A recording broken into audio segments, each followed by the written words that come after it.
My mother's voice has a way of knocking every loose thought in my head into place. That morning, it rattled the mugs in my kitchen cabinet. Marin, there's a letter here, and I think it's bad. I pinched the phone between shoulder and cheek and brushed flour from my hands. The bakery ovens hummed behind me, trays of morning almond croissants rising like patient moons. What kind of bad? She rustled paper. Something about a lien, county recorder, Northbridge Capital. I don't owe anyone called Northbridge Capital, do I? The oven beeped, a cheerful sound completely at war with the sudden chill in my spine. Don't move. I'm coming over. I killed the ovens, told my assistant, Fen, to hand out coffee on the house for an hour and lock up by 10, then drove out of Portland toward my mother's place in St. John's, the Willamette shining with the kind of winter light that makes everything look cleaner than it is. I kept the radio off. No music could sand down the edges of the word I'd heard. Lien. Mom's bungalow sat in its usual stooped serenity at the end of the cul-de-sac. White paint a little tired, chimney a little proud. The camellias she'd fussed over for 20 years were leaf-bright and unseasonable, buds like shy buttons along the branch. It stunned me how ordinary it all looked when the inside of my chest felt like a drawer someone had yanked out and dropped. She was waiting in the doorway in her navy cardigan, hair clipped back. "I made tea," she said, a peace offering to the universe. "Tea later." I slipped past her and found the letter on the hallway table, lying beside the ceramic bowl where we kept keys and coins and that one stubborn Canadian quarter that always tricked us in the self-checkout. The notice had the county seal and a smudge of red where the clerk's stamp had kissed it. Notice of recordation, deed of trust, beneficiary, Northbridge Capital Partners, LLC. Recordation date, 8 months ago. Trustor, Evelyn Caldwell. I read it again slower, as if somewhere between the letters the story would blink and become sensible. "Mom," I said finally, "did you sign anything last year? Any kind of refinance, home equity line, a small business loan that used the house as collateral?" She sat down on the piano bench like she was about to perform a piece she'd not practiced in 30 years. "Marin, I signed things at the doctor, at the dentist, at the animal hospital, but not for the house." "Are you sure?" I hated asking, but I had to pin this down. Some lenders are creative about how they present papers. It could have been called something else. Her eyes flicked to the mantel. There was a photo of my sister, Sorrel, in a sea-green dress, laughing on a rocky beach. Sorrel's laughter gripped audiences in a way my muffins never could, and paid her bills, most of them, through her boutique marketing firm. "Sorrel came by with some paperwork around then," Mom said slowly. "She said it was to get the roof repaired before the winter. She said she'd take care of everything." I tried to swallow a mouthful of air that suddenly had splinters in it. "And you signed?" She pointed where to sign. I asked her twice, "Is this about the house?" And she said, "Don't worry about it, Mom. It's just so the contractor can get paid faster." "I didn't want to bother you. You were opening the bakery then, remember?" I do remember. The blizzard of permits, a plumber who took 3 weeks to find the shutoff valve, the nights I slept on burlap sacks because the walk-in cooler was behind schedule, and I didn't want to miss the delivery. I remembered trusting that my sister would not, under any circumstances, turn our mother's home into collateral.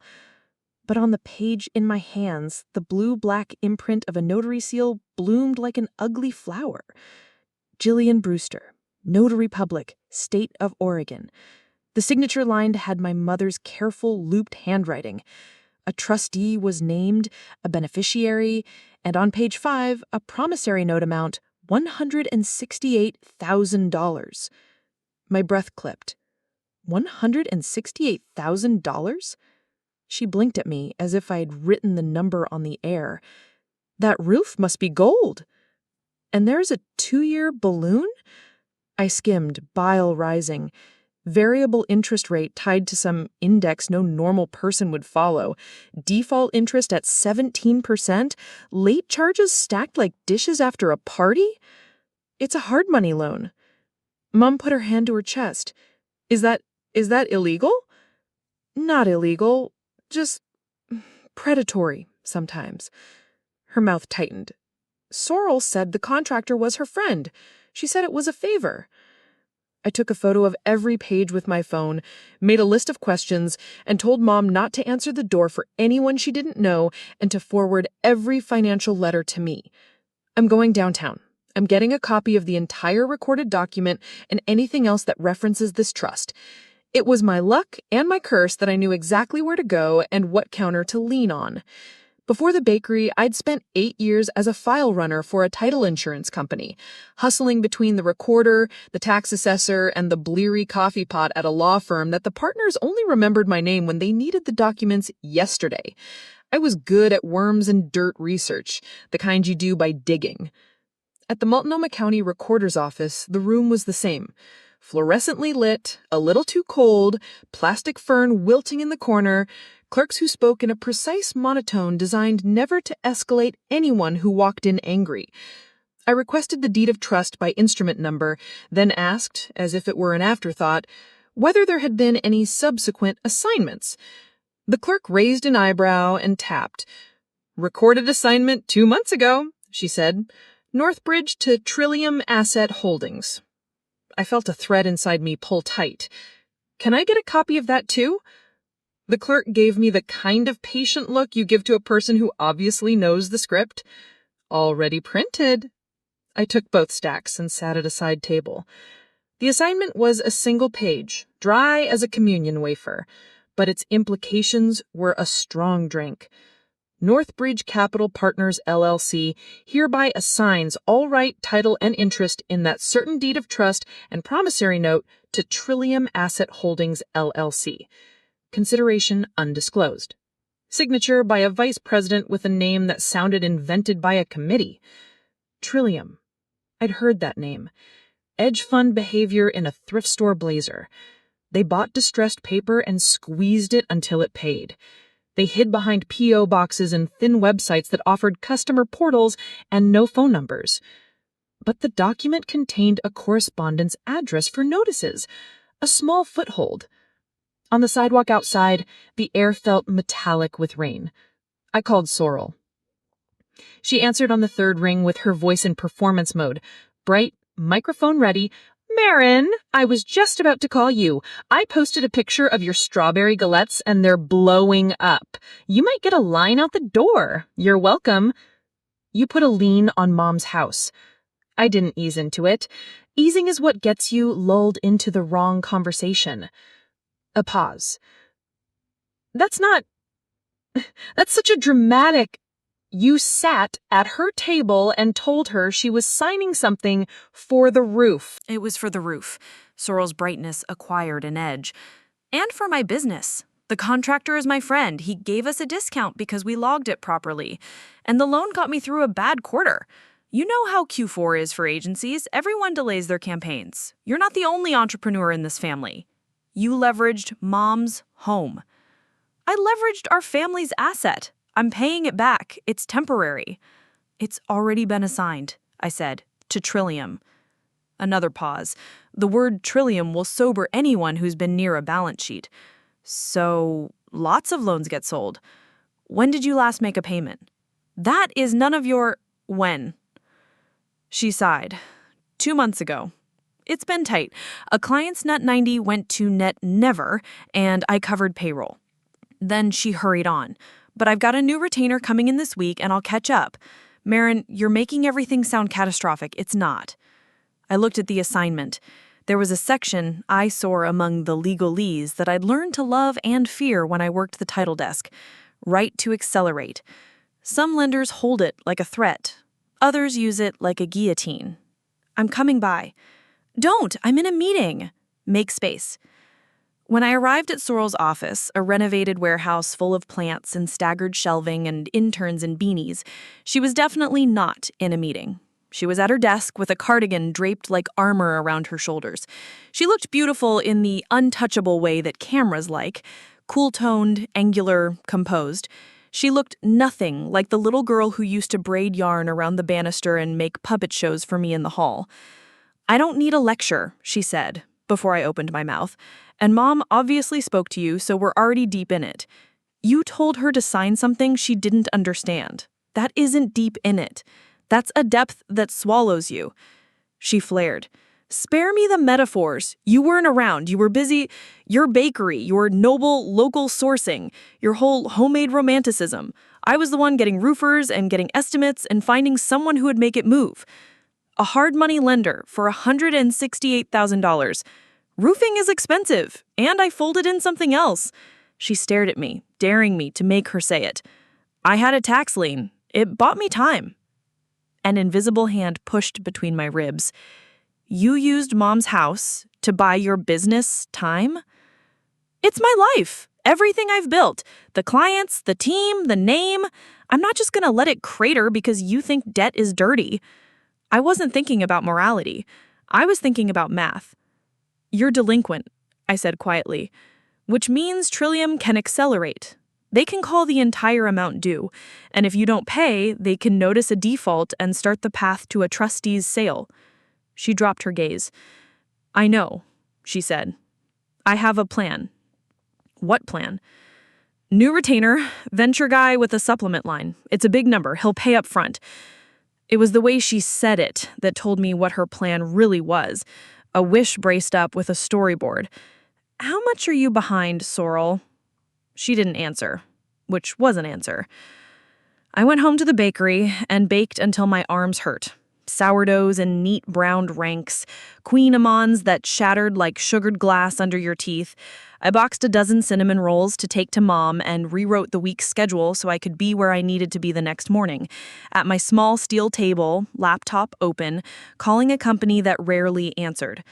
Trillium Asset Holdings did not publish a customer service line, but buried in the county assignment was a correspondence address and, by some act of bureaucratic grace, a direct email. I wrote, "Regarding deed of trust recorded as instrument number redacted. Please advise as to current payoff and status. I didn't sign as a sister.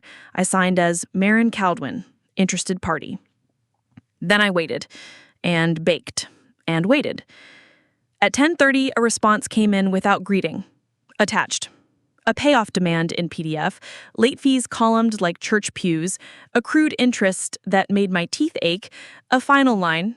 After 10 days, lender reserves right to accelerate. I called the number in the signature and expected to land in a voicemail labyrinth. A voice answered on the second ring. "Collections, Cole." "Bethany Cole?" I said, surprised. I knew that name from an article about women in distressed debt. She'd been quoted, dry, incisive, ruthless, and almost bored about it. "That depends," she said. "Are you collecting from me or am I collecting from you?" "I'm calling about a deed of trust you hold. I want to negotiate." "People want many things." "I want to buy the debt." Silence. A different kind of silence, like the room on her side had leaned in. "Are you the borrower? Because we don't deal with straw buyers to skirt due on sale." "I'm the borrower's daughter, and the trustee is my mother, and we both know she never intended to be." "You're admitting to fraud on a recorded line." "I'm admitting to a family mistake. You can accelerate in 10 days, or you can monetize today. You bought this paper at a discount. I'm offering you your target yield and a clean exit. You'll have no foreclosure timeline, no attorneys, no PR risk of looking like you evicted a 70-year-old widower from the house she's lived in for 30 years.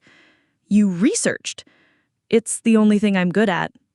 "I doubt that," she said, and I felt the tiniest ember of human in her. "What's your number?" 140, I said, keeping my voice from shaking. It was everything I could raise between my own savings, a line of credit I never touched, and the loan my friend Ari from law school, now a mid-level at a real estate fund, had told me he could paper inside 48 hours if I put my bakery as collateral. I was sweating. It was a slightly insulting offer. I hoped it could be forgiven as naivete. She laughed, short and not mean. That's a starting position at least. Your assignment price couldn't have been much higher. We don't know our cost basis. I know Northbridge did not exit at par. Put it in writing. Proof of funds, attestation that you're not acting on behalf of the borrower. My compliance team will want their checkbox appeased. I'll have it to you by 2. Make it noon, she said, and hung up. For a long moment, I stared at the blank screen of the call log, feeling urgently like a person who had jumped off a dock and only afterward looked to see where the surface was. By noon, I had it all. Ari drafted a short-form commitment letter with language that sounded like hard candy cracking between teeth. Fen counted the bakery's cash and deposited every last dollar while I wrote a wobbling love letter to Risk and scanned the line of credit documents. I emailed Bethany the package with a typed calm that made me proud. Attached, proof of funds, offer letter. An hour later, she replied, counter, 151,500. Assignment within 24 hours. You handle your own recording. I felt my pulse in my gums. I recalculated. It worked if I went lean for the quarter and harder, if I told the truth to my staff about why there would be no bonuses this month. I typed accepted and hit send before I could dignify my fear with another spreadsheet. At 3, she sent 4 documents: assignment of deed of trust, allonge to promissory note, notice of transfer of servicing, and payoff demand withdrawal. The electronic signatures were arranged for me like a hallway of doors. I clicked them all and walked through. There are moments paperwork turns into reality. When the wire confirmation from my bank arrived, it wasn't numbers. It was weight. The weight of my bakery, my savings, my breath.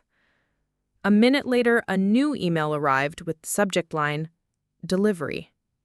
Bethany had couriered the original note and the recorded instruments to a notary who would meet me in the lobby of a downtown building I had walked past 1,000 times, thinking I would never have a reason to go inside. The notary was a woman in a dove-gray suit, with a mouth like a ruler. She handed me a reinforced envelope as if it contained a baby.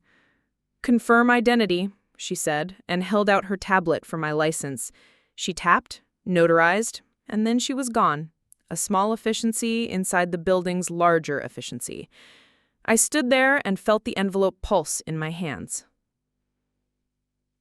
Inside, on a bright white copy paper that made the black ink look more serious than ink ought to be, there was the original note, my mother's careful signature, the lender's, the notary's, and clipped to it the allonge, now signed to me. I felt something hot move through me, not joy and not victory, but a kind of steadiness I only get when the oven timer goes off and I know, without checking, that the crust is exactly right. I walked to the recorder and filed the assignment myself. The clerk stamped the instrument number and slid it back under the glass with the faintest curve of respect in her mouth, like a person who just watched another person do something difficult without making noise about it. I slipped the copies into a leather folder I borrow only for occasions when I want to feel like I've been planning this for years.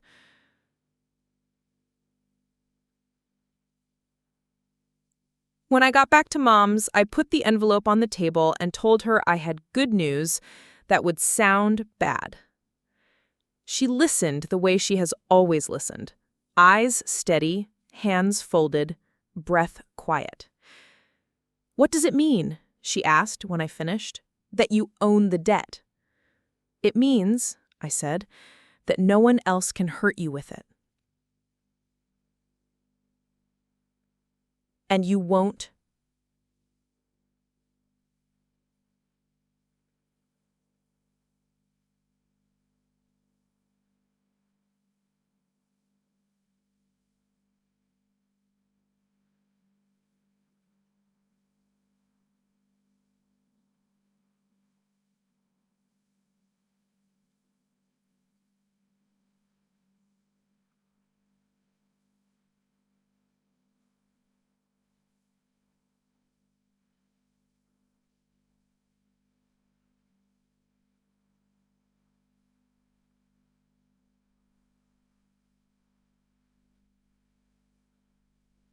keep. The word hung between the crystal water glasses, as if it could balance everything I had just unbalanced. Sorrel didn't touch the page. She looked at me like the paper might burn if she touched it, and then the fire would be my fault. "Mirren," she said, and there was a tremor in it I'd never heard before, a thread out of tune. "You can't do this at Mom's table." "I just did it at Mom's table," I said, soft as I could make soft. "Because this is where you did it. You brought the papers here and you told her to sign here and here and here, and not to worry. If the table can hold that, it can hold this." Mom's fork met the plate with a small ceramic sound. I wanted to pick up the note and tuck it back into its envelope to return the air to a pressure where normal things could be said about lemon zest and the neighbor's cat escaping again. But the thing about a line is that once you step over it, the room changes shape. "What do you want?" Sorrel asked. "Tell me what you want so we can perform the scene you've produced and be done." I hadn't rehearsed words for this exact question. I opened the leather folder and placed a single page between us. Not the acceleration notice, not the allonge, but a set of terms that had kept me awake for 2 nights, the ink so recently dry I could have smudged it. Forbearance agreement. "You can make it right," I said. "I will not accelerate if you sign this. You will personally guarantee the debt. You will assign accounts receivable from your firm until the obligation is paid. You will also enter into a payment plan that you can meet without starving yourself or your people."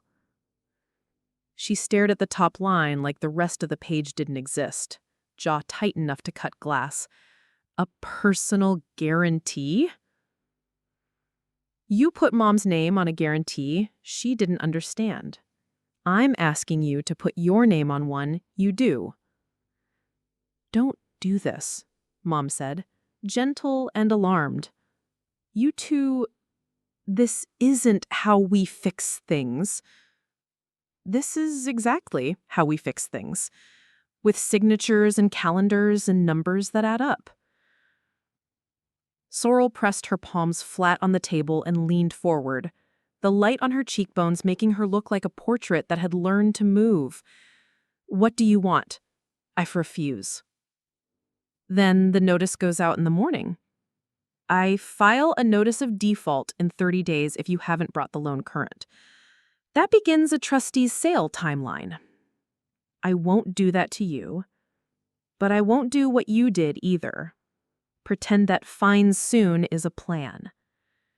She reached for the paper, stopped, and reached again. I watched her read, and in the space of those sentences, I saw the choices she weighed. Pride like a stone in her pocket. The Eames chair in her office she'd wanted for 5 years before she bought it as a promise to herself that she was a person who finished things. The mouths that collected salaries because she convinced them to believe in a brand that was mostly the sharpness of her own mind and the way she could make a sentence stand up and dance. "What are the payments?" she asked. $2,000 a month for 6 months, then 3, then if you secure the new retainer, 5 until the balloon's done. And if the retainer doesn't land? Then we revisit at 90 days and adjust, but you will cut expenses. No more ask it of Mom, no more late fees like confetti. She exhaled through her nose. "I can do 2 now, 3 by fall if we keep the Patagonia account. 5 is a goal, not a threat." She looked at Mom and the small, old lady china rose on the salad plate and the photographs on the mantel where we were children with muddy knees and volunteer badges pinned crookedly to our shirts. "You blindsided me," she said. But the fight was fading from her voice. The words sounded tired and small. "You blindsided her. This is me turning on the lights." She swallowed. "Fine," she said. Not to me, but to the page. "Send it. I'll have my lawyer look. Tomorrow morning, 9 a.m. She pushed her plate away like a person who had just discovered that food was a rumor. I'm leaving. Eat dessert before you go, Mom said, with that miraculous, ordinary authority she keeps in reserve for moments when the world pretends it can't hear women her age. We will not let this tart go to waste because you two have decided to be dramatic in my dining room. We ate the lemon tart. We ate it quietly, like a peace offering we were not sure how to accept. When Sorrel stood, she hugged Mom with genuine softness, and me with the rigid politeness of a person hugging a colleague who had just outmaneuvered her in a meeting. Send the thing, she said at the door. I will. The house felt larger after she left, like the air had drawn its ribs. Mom and I did the dishes the way we always have, her washing, me drying, our choreography unspoken and kind. When I reached for the towel, Mom put her wet hand over mine. Thank you, she said. I don't want a thank you, I murmured. I want a normal week. She smiled slightly. Those were never guaranteed, even when you were small. I sent the forbearance before I went to bed, CCing Ari, who texted Bed a brief, nicely drafted, don't offer concessions you can't enforce. I didn't sleep. For a while because I was imagining Sorrel's lawyer, and then because I was imagining a world where there had never been any papers at all, and we were just 3 women in a small house cutting pie. In the morning, the bakery's front windows steamed with heat and cinnamon. The early commuters came in with their nicknames and their phone calls and their need. And I made coffee and pretended it was a simple thing to stand at a counter and pass sweetness across it. At 9:02, my phone vibrated with a number I didn't recognize. Miss Caldwell. Yes. This is Lien from Maxon and Ray. We represent Miss Sorrel Caldwell. We've reviewed your forbearance and it is frankly outrageous. Which parts? The personal guarantee, the pledge of accounts, the security interest, the payment schedule, all of it. What would you propose? That you release Miss Caldwell from obligations she never should have been tied to in the first place. Your mother is the borrower of record. If you would like to negotiate a settlement, fine, but you will not extort our client. I've offered a plan that avoids a default and secures repayment, I said. If you want to talk about extortion, you can call Northbridge. We'll be filing a temporary restraining order to prevent you from taking any adverse action while we sort the issues of capacity and duress. Capacity? My hand tightened around the rubber-handled portafilter. Your mother is 70 and was misled. So was your client's conscience, I said, and heard Ari in my head saying, don't get clever on the phone. Email me the TRO when you file. I'll respond. We will, he said, and hung up before I could decide whether to be frightened or amused. Fen slid a latte toward a regular and leaned in when she could. Good news face or bad news face? A lawyer face, I said. She grimaced. I'll pull the double shots. By noon, the TRO request hadn't appeared in my inbox, but an email from Bethany had. Heard rumblings. You bought yourself the right problem. You also bought yourself a watch list. Turn on county alerts. Junior liens love chaos. There was a sliver of something like mentorship under the steel. I signed up for the recorder's property alert service that afternoon between stocking quiches and counting scones. At 3:17, a subject line arrived that made the room tilt. New document recorded against property. Substitution of trustee. Notice of default. For a second, I thought I was looking at a mirror that showed someone else's face. Then I opened the PDF. It wasn't mine. It wasn't Trillium's. It was a second deed of trust, junior to mine, but older than my assignment, with a trustee I had never heard of, a beneficiary named Columbia River Funding, and a notice prepared by a law office known in our circles for moving quickly and apologizing never. The date at the top punched me in the gut. Recorded, 3 months after Sorrel brought Mom the first papers. The principal? $42,000. The interest? The kind that grows teeth. The default period, 60 days. The notice of default? Filed today. A trustee's sale clock had begun to tick on a loan I had not known existed. I called the number on the notice and asked to speak to the trustee. The receptionist put me on hold and played the kind of music that forgets itself. Finally, a man with a gravel voice came on the line. "You're calling about Caldwell?" he said, like he was reading my caller ID. "Yes," I said. "I am the holder of the senior deed of trust. I need to see your file." "You can make a written request. We'll produce the reinstatement and payoff." "I need to inspect your default. There may be defects." "The borrower's in default. Defect cured." "I need to know who signed and how."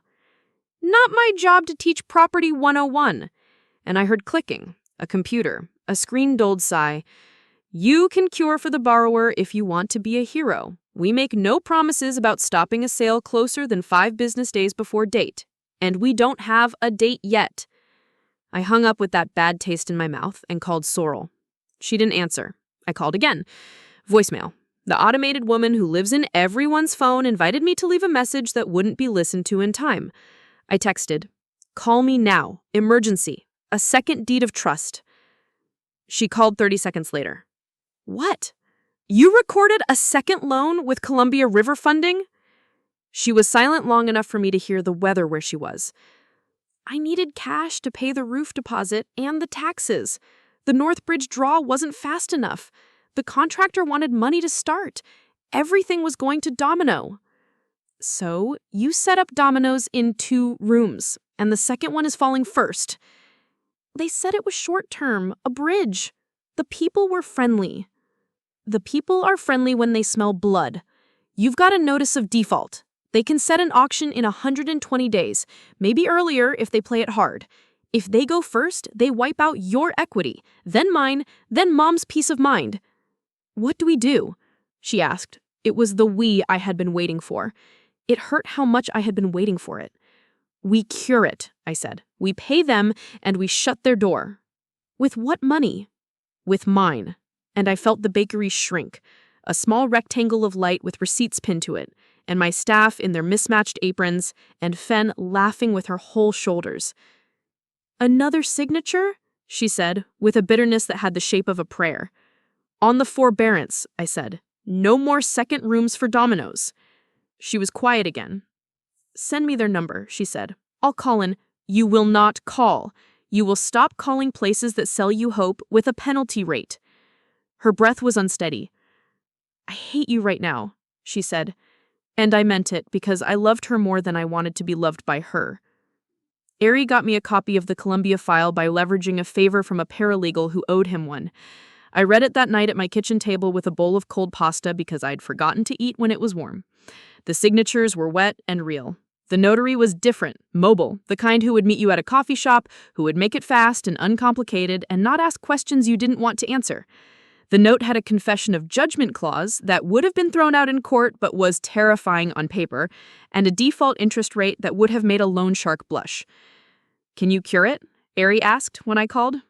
"I can," I said. "I'll sell my oven before I let a junior lien holder run a sale on my mother's house." "You won't sell your oven. You will use the line. You will demand a reinstatement figure in writing. You will wire precisely that amount. You will file a notice of satisfaction. And you will make your sister sign the forbearance before you do any of it." Her lawyers threatened a TRO. "A TRO is paper until a judge looks at it. Move faster than paper." I didn't sleep again. There was a time in my life where not sleeping meant a dance floor and the kind of shoes that look like a bad decision even in the store.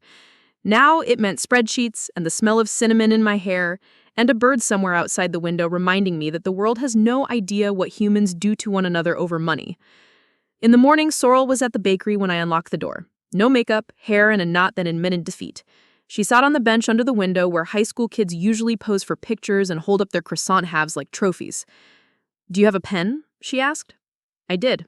I brought the forbearance to a back table because I didn't want this to live where people tell me about their kids' science projects and first dates. I explained every paragraph to her because I wanted her to hear herself say yes to each promise. "I, Sorrel Caldwell, personally guarantee," she read, and then signed.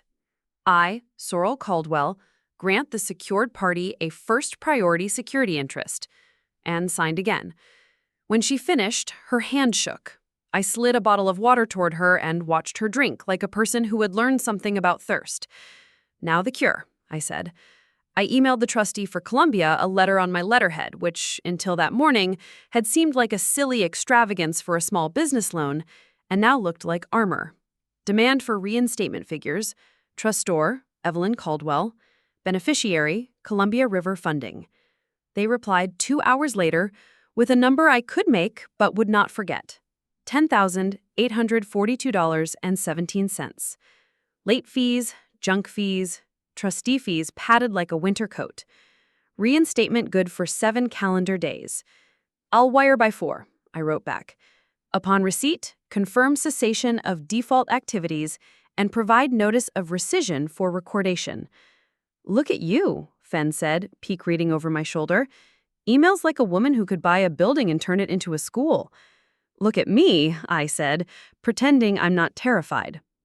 By 3:30, the wire confirmed. By 4:15, the trustee sent an acknowledgement that read like an apology without the word sorry in it. We were cured.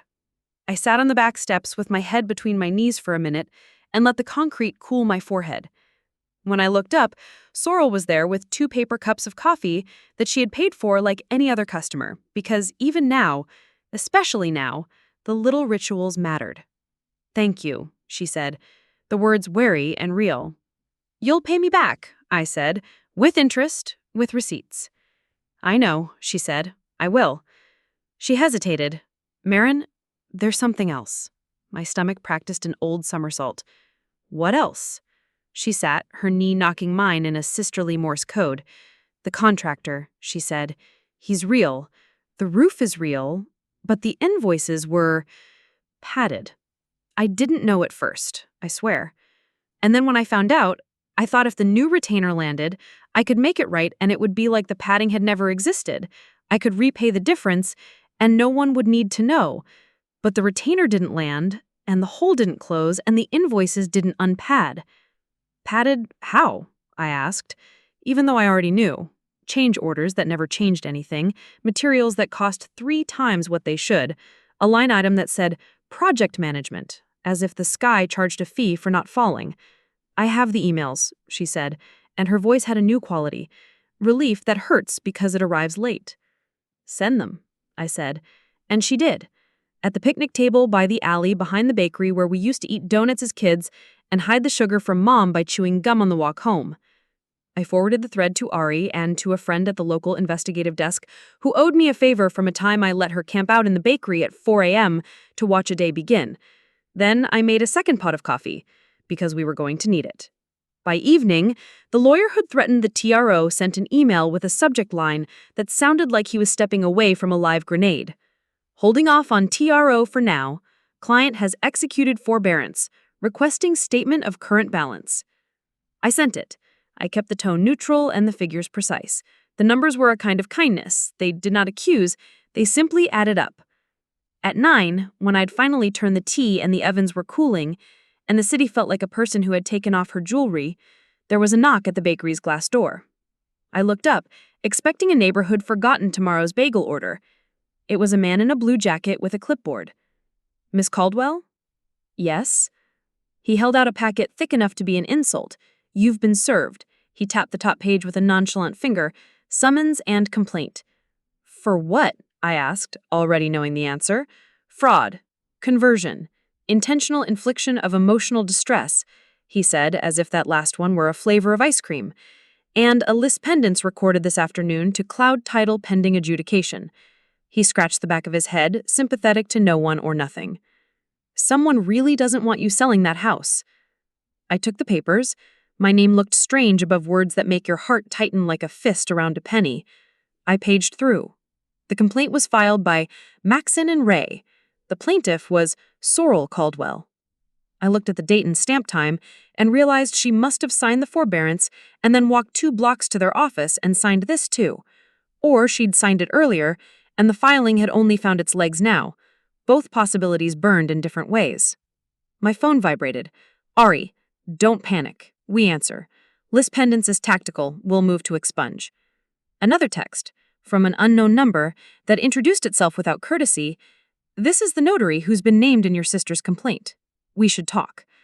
I looked up at the empty bakery, at the rows of cooling racks that just this afternoon had been full, at the candles we put on the counter at closing, because Fen says a place should glow when it rests. The papers felt heavy and ridiculous, and like the exact weight of the choices I'd made. Behind me, the ovens ticked as they gave up their heat. In front of me, the city's neon hummed. In my hand, the complaint named me as if a story could be rewritten by changing who the villain was. I locked the door and rested my forehead against the cool glass and let myself miss a world where sisters didn't sue sisters. And then, from the alley, I heard a car door close and a voice say my name in a tone that made the hairs at the back of my neck lift. I turned and saw a woman step into the light, a woman whose signature lived under the blue-black notary seal on the papers that started all of this.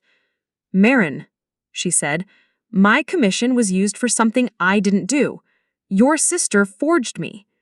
The packet of accusations in my hand slid, just slightly, and I caught it before it could fall. The city inhaled.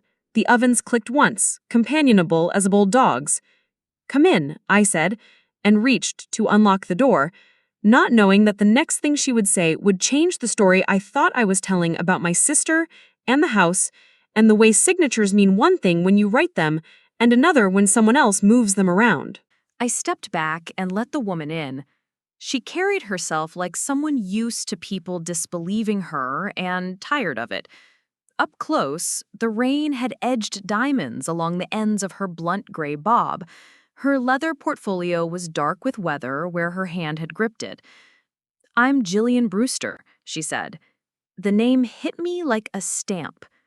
"The notary," I said. "From the deed." "From the commission everyone has been using like a free library card," she said, dry. "May I sit?" I locked the door behind her and flipped the sign to closed, because whatever this would be, it would not be improved by an audience wanting cinnamon rolls at 10 p.m. I put her at the little marble bistro table under the window where the morning light makes even bad news look edible. "My commission was compromised 3 months ago," she said, sliding a photocopy of her notary journal across to me. "The seal was stolen from my car along with my tote. I reported it to the Secretary of State Notary Public Unit the same day, filed a police report, bought a new seal, new commission number, new everything. And the deed to my mother's house bears the old seal impression," she said. She tapped the photocopy. "These are my entries for the week your mother supposedly signed. Responding to subpoenas has taught me to keep my journals clean. There's no Evelyn Caldwell here. In fact, I was at a hospital that afternoon notarizing durable powers of attorney for a different Evelyn, Evelyn McNeil. I can swear to it." I exhaled like a person remembering air. "So the notarization is a forgery." "The notarization is a lie bearing my name," she said evenly, "which makes me angry. Angry enough to come here when I saw my name in your sister's complaint as if I were part of the trick." She opened her portfolio and slid out a letter on state letterhead acknowledging her report of the stolen seal and a copy of the police report. Then, with the briskness of a person whose whole job was making things official, she produced an affidavit already notarized by someone else. "I prepared this as soon as a friend at the courthouse told me the case name. I'm not here to pick a side. I'm here to tell the truth about my stamp." I stared at the neat block letters of her sworn statement and felt something old and rigid in me loosen. Not relief, exactly, but the idea that the floor was made of something other than ice. "Ms. Brewster?" "Jillian, please. Ms. Brewster is who speaks to juries." "Jillian," I said. "Will you testify if we need you?" "I will." And then she did a wry little twist.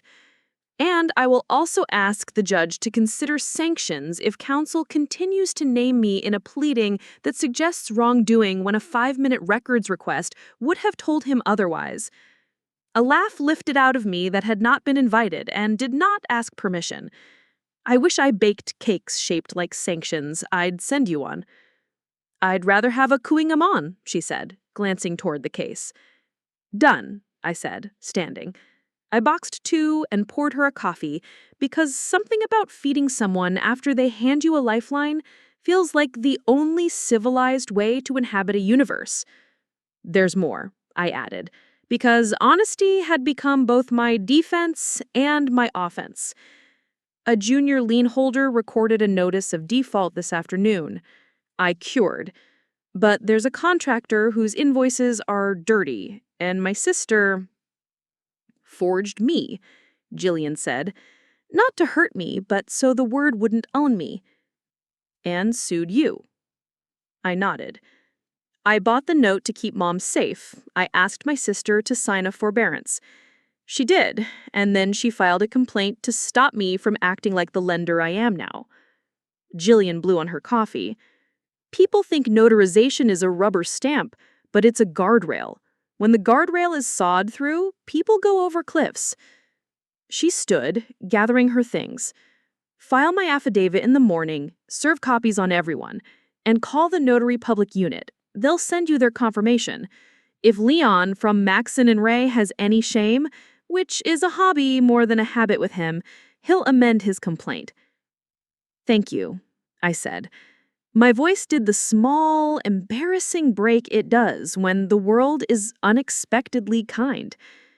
Bring me one of those sanction cakes when this is over, she said, and left with the portfolio tucked under her arm like an oath. I texted Ari. Notary came forward, affidavit in hand. Seal was stolen. We have proof. He called immediately. You just got a sword, he said. We file an answer and a cross-complaint for declaratory relief, quiet title, fraud and abusive process. Move ex parte to expunge the list pendants, seek a preliminary injunction enjoining your sister from encumbering the property further. And we refer the forged acknowledgement to the DA. We do not threaten, we simply notify. Tomorrow? Sunrise, he said. All draft, bring the affidavit. I went home to a house that felt like the space between an inhale and an exhale. Mom was asleep in her chair with a book on her chest. I put a blanket over her and sat on the edge of the couch. For the first time in days, my mind did not sprint ahead to 100 terrible futures. It walked carefully toward a plan that was not built out of terror. At dawn, the bakery smelled like butter deciding to be brave. Fen came in 15 minutes early without saying she had, tied on her apron, and asked me what disaster we were fighting so she could put it on the prep board beside Raspberry Phil. I hugged her with my floured hands and then ran downtown. The courthouse escalators have the hum of ships at sea. I rode them to the 4th floor with Ari's drafts in my bag and Jillian's affidavit like a warm stone under my palm. Ari met me in the hallway. All crisp edges and unfair calm. I've never loved paper more, he said, taking the affidavit. He scanned, nodded once, then slid copies into labeled folders with the speed of a magician revealing a coin. We'll file the answer, the cross-complaint, the motion to expunge the list pendants, and the ex parte application for a temporary restraining order and OSC preliminary injunction. The judge will hate the stack, but like the spine. The contractor? I asked. I sent your reporter friend the forensics on the invoices, he said. She's already digging. And I've drafted a demand letter to the contractor for restitution and to a surety. I also emailed Bethany Cole. She confirmed, in print, that Trillium never had a face-to-face with your mother. Their underwriting file will show who brought in the docs. If it's your sister, we've moved from civil to criminal. We filed. Filing is the opposite of the movies. No slamming down a sheaf of papers with a righteous flourish. It is patient and numbered and quiet. It is waiting for a stamp and then seeing the stamp appear and letting that be enough. The clerk slotted our ex parte motion on the morning calendar. Ari squeezed my shoulder. Breathe, he said. We're about to ask a judge to put a fence around your mother's house. The courtroom was full of people who had built their own emergencies. The judge was a woman with iron gray hair and the kind of glasses that make you feel the law is a thing that lives in a room instead of a book. Leon from Maxon and Ray sat at counsel table with a tie knotted like a dare, looking irritated to be awake. Ari handled the talking. He presented the forbearance as evidence that I had not acted out of malice, but to structure a mess. He presented the cured junior lien as evidence that I was protecting the collateral. He presented Jillian's affidavit as the clean knife it was. He didn't raise his voice. He made his points like someone laying bricks and checking the line. Leon stood and objected and postured and spoke of family dynamics and overreach and self-dealing. And when he tried to say that notarization defects were harmless because the borrower would not deny the signature, Ari simply lifted the affidavit and the stamped letter from the state and waited until the room could hear the difference between noise and fact. The judge leaned back. "Mr. Ray," she said, "why in your zeal to paint Ms. Marin Caldwell as a villain did you not check the notary's journal?" Leon's mouth did an unwise thing. "We rely on our client's representations." "You rely on records," the judge said. "Representations are for dinner tables and podcasts. Vacate your list pendants by close of business unless you wish to discuss sanctions on Friday. Motion to expunge is granted. Temporary restraining order is granted. Ms. Caldwell, you are enjoined from accelerating the loan pending further order of the court, except upon further default under the forbearance. You may collect payments. You may not foreclose. Mr. Ray, your client is enjoined from recording any further instruments affecting title. Order to show cause preliminary injunction in 14 days. We will address the validity of the deed of trust in due course." She banged a gavel lightly, as if to say, "We are done being messy." Outside, Ari laughed for the first time in this saga. He said, "I could kiss Jillian. We still have work, but the field just tilted." I called Mom from the corridor. "There's a fence," I said simply. She exhaled, and in that exhale, I heard 3 decades of mortgage payments, and winters, and summers, and a piano you tune, even when no one plays it. Then I called Sorrel. She didn't pick up. I texted, "Judge granted a restraining order. List pendants expunged. We need to talk." She replied, "Later." Later came at noon when she walked into the bakery looking unarmored. No makeup, sweatshirt, hands empty. The lunch crowd parted the way people part when they sense a scene is approaching, but are too full of turkey pesto to flee. I nodded toward the back, and we went out to the alley where the garbage cans are painted with flowers because Fen refuses to look at ugliness while she dumps compost.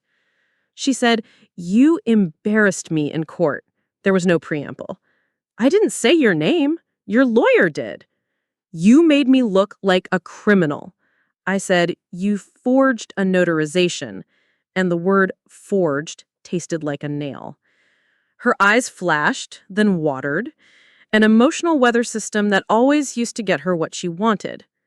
She said, "I took a scan of a seal and pasted it. I thought it was harmless because Mom signed. Jillian is making herself a hero because it suits her." I said, "It's a felony." And she mopped it. "I know that now," she whispered. The whisper made me more afraid than had she yelled. "I was drowning, Marin. I kept thinking if I could get to next month, the campaign, the retainer, the recovery, everything would be fine soon. But soon didn't come. And then there was the roof and the contractor and the fees and the draw and the money." She pressed the heels of her hands to her eyes. "I am not a person who steals. I am not that person." I said, "You're a person who did that thing," gently. "And now you have to be a person who does the next thing." She let her hands fall, which is, I said, "Tell the truth. To the DA if they ask, to the judge, to Mom, to yourself, and repay what is repayable." She said, "I signed the forbearance, a small defiance." I said, "It is the beginning of truth, but it's not the end." She nodded and stared at the mural on the back wall, a giant loaf of bread with wings because a college art student once asked permission to paint, and I can never say no to a kind request. She asked, "Will Mom ever forgive me?" I said, "Yes, because I know my mother. but you have to make it easy for her to get there. The next days were not cinematic. They were granular. They were phone calls and drafts and edits and explaining things to Mom in the kitchen with the kettle keening like a chorus. Jillian filed a formal complaint with the Secretary of State against the use of her stolen seal on Mom's deed. A notary unit emailed back that they were coordinating with law enforcement. The DA's office called me for a statement. I told them the facts and told them I wasn't interested in vengeance so much as in borders.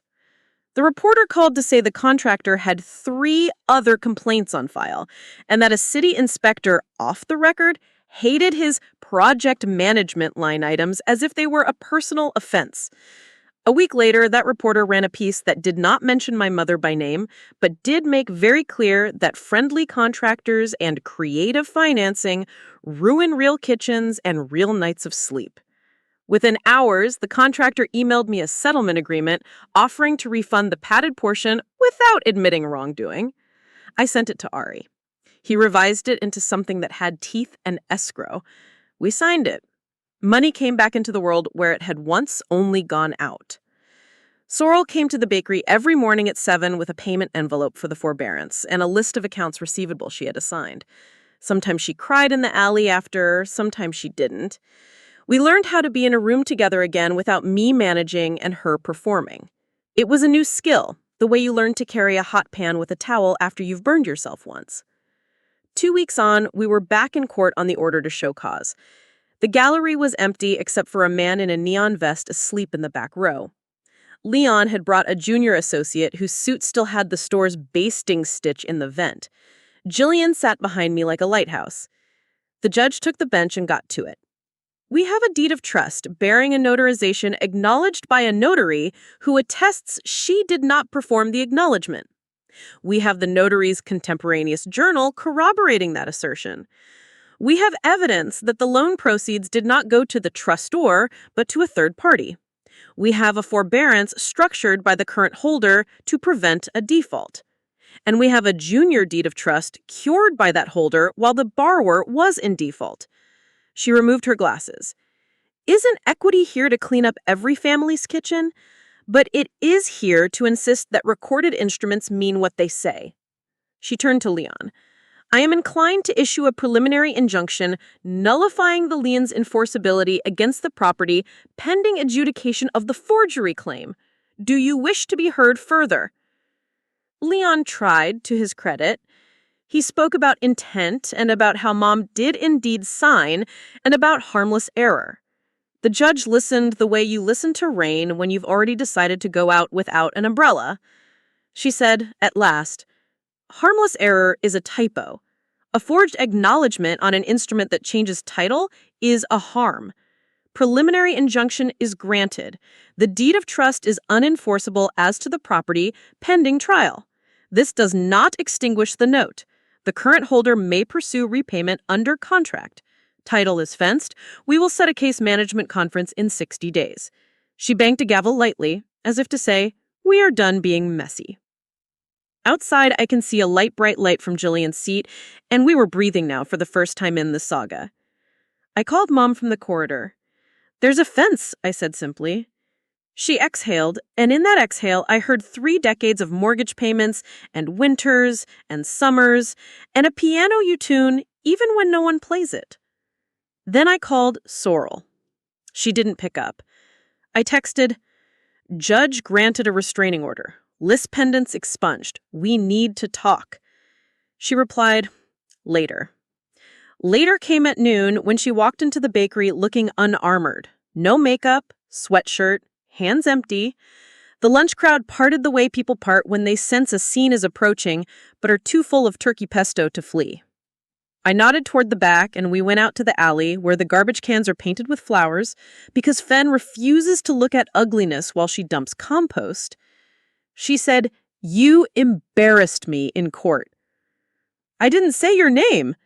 Your lawyer did. You made me look like a criminal. I said, You forged a notarization. Sorrel restructured her business. She let go of the 3 clients who took 90 days to pay because prestige isn't legal tender. She hired a bookkeeper who scared her a little. She paid me every month as if religion had suddenly started paying back taxes. She met with the DA and signed a pretrial diversion agreement that would keep a felony off her record if she finished a financial ethics course, paid restitution for the costs her choices had imposed, and did 200 hours of community service helping small nonprofits clean up their books. She chose the community center where we took swim lessons. On Tuesdays, after the bakery closed, I'd walk past and see her in a room with a whiteboard drawing lines between wish and cash for a director who'd been keeping receipts in a shoebox. She looked smaller and larger at once. Lien came by the bakery on a Saturday when the line curled out the door and the morning light made a halo out of the flour we never quite managed to wipe off the counter. I boxed her the kouign-amanns I'd promised and slid a thank you card across the glass with a note inside. You kept our house. She tapped the card as if attesting to it and left with the box tucked under her arm like a judgment that had finally come down. Bethany Cole sent me a one-line email. You turned a bad asset into a humane outcome. Buy yourself a second oven. I didn't, but I printed the email and taped it in the office where I keep a rotation of postcards and invoices and fortunes from cookies that tell the truth one time in 1,000. The case manager conference came and went. With the injunction in place and the contractor money making everyone less litigious, Lien suddenly preferred settlement to warfare. We signed a stipulation. The deed of trust would be formally reconveyed as void as to the property. The note would be deemed satisfied as of the date of the refinance. No party admitted wrongdoing beyond what had already been admitted in court, and each side bore its own costs. The judge signed it as if she were a person moving on to a better chapter in her book. On the day the reconveyance recorded, I took Mom to the recorder's office for the ceremony we made up ourselves. We asked the clerk, a woman with glitter on her nails and the exact right weight of monotone, to print us a certified copy with a red stamp. Mom held it like glass. Do ordinary people come here and feel this much? She asked me as we walked out into a pale afternoon. Only when what's on paper reaches into their kitchen, I said. We went home. We made tea. We took down the old photo of Sorrel in the sea green dress and put up a new one. Sorrel in paint-splattered jeans on a ladder rolling primer onto the ADU wall while I held the tray and laughed at a joke that is only funny when two sisters are trying to be sisters again. That night we ate dinner at the same table where I had slid the acceleration notice onto linen. I brought a tart to the table again because closure should be sweet when it can be. We served ourselves. We did the dishes. We did not feel finished so much as possible. After Mom went to bed, Sorrel and I sat on the back steps like we used to, listening to a neighborhood that is barely a neighborhood anymore, and yet is still ours. She nudged me with her shoulder. You were right, she said. Not just about paper, about stakes. I kept thinking I needed a miracle. What I needed was a ledger and a sister who would read it out loud. I needed to stop performing competence and start sharing it. I've been angry for 8 years about things you never asked me to be angry about. She laughed, then sighed. Do you regret buying the debt? I looked up a kitchen window, and the reflection of the two of us in it like a memory trying on the future. No, I said, but I don't want to be anyone's lender ever again. I want to be your sister and Mom's daughter and the woman with flour on her cheek who hands a stranger joy across a counter. She rested her head on my shoulder like girls at a slumber party who have decided not to go to sleep yet. We let the night have us for a minute, the way you let the ocean have your feet. The next morning, I put a small sign in the bakery window that said, "Thank you, Portland," because gratitude should not be an inside-only sport. People brought flowers for Mom. Someone sent a card that said, "Sanctions Cake," in block letters and no return address. Inside was a gift certificate for a pottery class. I laughed until Fen told me to sit down before I fell. A month later, a customer asked if I'd do a workshop for women about reading loan documents. Simple, practical, not scary. I said yes. We held it on a Sunday afternoon with coffee and scones and a whiteboard Fen insisted on buying because if you're going to be a person who writes on a whiteboard, you need one that doesn't wobble. Sorrel co-taught. She stood at the front with a stack of fake contracts and said, "This is the line you ask 100 questions." Mom sat in the front row and nodded like a queen approving a treaty. Jillian came late and sat in the back and raised her hand just once to say, "Journal like your life depends on it." The room laughed, but it also wrote things down. On the anniversary of the day I bought the debt, I took the leather folder out of the drawer where I had put it on purpose to forget it. I emptied it. I kept only the certified copy of the reconveyance and a photo of Mom on the porch with the new roof behind her. On a slip of paper, I wrote, "We built a fence, we learned to garden." I put that in too, because sometimes the only way to fix a story is to give it a different ending. I baked a tart that day with lemon and blueberries again, not because I wanted to reenact a scene that had nearly broken me, but because I wanted to remind myself that sweetness is not trivial. It is a kind of courage. When we ate it, at the table that now has held more truth than I knew a table could, Sorrel said, "You called it due at dinner? I called you cool for it. Now I call it the moment we stopped lying to each other. Next time, we call the contractor due at breakfast." We laughed. We ate. We planned to repaint the shutters in spring. The house breathed with us, relieved of the paper that had tried to own it. If you are listening to this and your kitchen table holds a letter that scares you, take it to someone who loves you and will read it without blinking. If you are the person who brought that letter home with shaking hands and a story about how everything will be fine soon, tell the truth faster. The world will not end. It may even begin again in a better way. As for me, I still wake up at 4 to see whether dough can become bread. I still keep a ledger that balances. I still believe in documents, not because ink is holy, but because when it is honest, it lets us live without knocking.